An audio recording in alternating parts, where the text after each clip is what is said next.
বঙ্গোপসাগরে সৃষ্ট লঘুচাপ ও মৌসুমি বায়ুর প্রভাবে দেশের ৮ বিভাগেই মাঝারি ধরনের বৃষ্টি ও বজ্রসহ বৃষ্টি হতে পারে বলে পূর্বাভাস দিয়েছে আবহাওয়া অধিদপ্তর। এছাড়া লঘুচাপের প্রভাবে উপকূলীয় এলাকার উপর দিয়ে ঝোড়ো হাওয়া বয়ে যেতে পারে বলে পূর্বাভাসে বলা হয়েছে।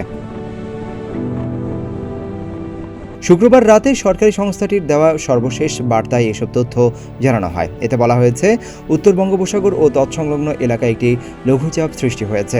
মৌসুমী বায়ুর অক্ষের বর্ধিতাংশ পাঞ্জাব, হরিয়ানা, উত্তরপ্রদেশ, বিহার, পশ্চিমবঙ্গ লঘুচাপের কেন্দ্রস্থল ও বাংলাদেশের দক্ষিণাঞ্চল হয়ে আসাম পর্যন্ত বিস্তৃত রয়েছে। মৌসুমী বায়ু বাংলাদেশের উপর মোটামুটি সক্রিয় এবং উত্তর বঙ্গোপসাগরে মাঝারি থেকে প্রবল অবস্থায় রয়েছে। এই অবস্থায় খুলনা, বরিশাল, চট্টগ্রাম ও সিলেট বিভাগের অনেক জায়গায় এবং রংপুর, রাজশাহী, ঢাকা ও ময়মনসিংহ বিভাগের ২-১ জায়গায় অস্থায়ীভাবে দমকা হাওয়াসহ হালকা থেকে মাঝারি ধরনের বৃষ্টি ও বজ্রসহ বৃষ্টি হতে পারে। সেই সঙ্গে খুলনা, চট্টগ্রাম ও সিলেট বিভাগের কোথাও কোথাও মাঝারি ধরনের ভারী বর্ষণ হতে পারে। সারা দেশে দিন এবং রাতের তাপমাত্রা প্রায় অপরিবর্তিত থাকতে পারে।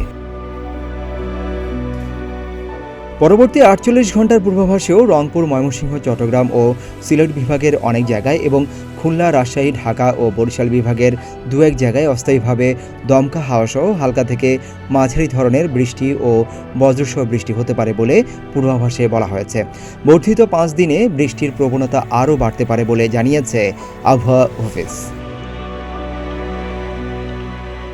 এদিকে উত্তর বঙ্গোপসাগর ও তৎসংলগ্ন এলাকায় সৃষ্ট লঘুচাপের কারণে চট্টগ্রাম, কক্সবাজার, মোংলা ও পায়রা সমুদ্র বন্দরকে ৩ নম্বর স্থানীয় সতর্কতা সংকেত দেখাতে বলা হয়েছে।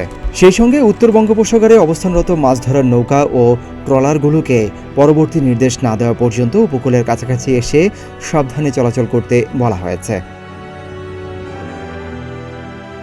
সিদ্দিকুর রহমান, রোমন, প্রতিদিনের বাংলাদেশ।